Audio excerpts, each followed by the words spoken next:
বিচ্ছেদ সবসময় ঝগড়া দিয়ে হয় না, কখনো কখনো বিচ্ছেদ হয় নীরবতায়। একদিন হঠাৎ বুঝতে পারবেন যে মানুষটা একসময় আপনার পুরো পৃথিবী ছিল, সে আজ আপনার জীবনে শুধু একটা স্মৃতি। বিচ্ছেদ খুব অদ্ভুত একটা অনুভূতি।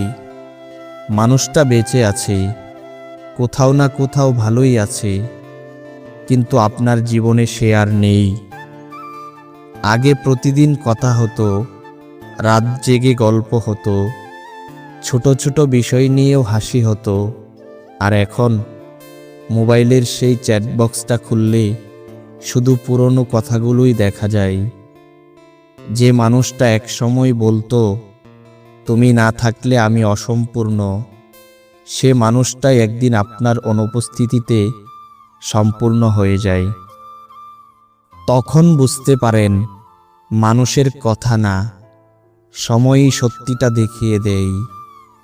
বিচ্ছেদের সবচেয়ে বড় কষ্টটা কি জানেন? মানুষটা চলে যায় না, কষ্টটা হয় তখন যখন আপনি বুঝতে পারেন আপনি তাকে সত্যি ভালোবেসেছিলেন, কিন্তু সে আপনাকে শুধু একটা অভ্যাস হিসাবে দেখেছিল। আপনি তাকে হারিয়ে ভেঙে পড়েছেন, আর সে আপনাকে হারিয়ে শুধু একটু সময় নিয়ে আবার স্বাভাবিক হয়ে গেছে। তাই জীবনে একটা কথা মনে রাখবেন, সব বিচ্ছেদ খারাপ না, কিছু বিচ্ছেদ হয় আল্লাহ আমাদের বাঁচানোর জন্য।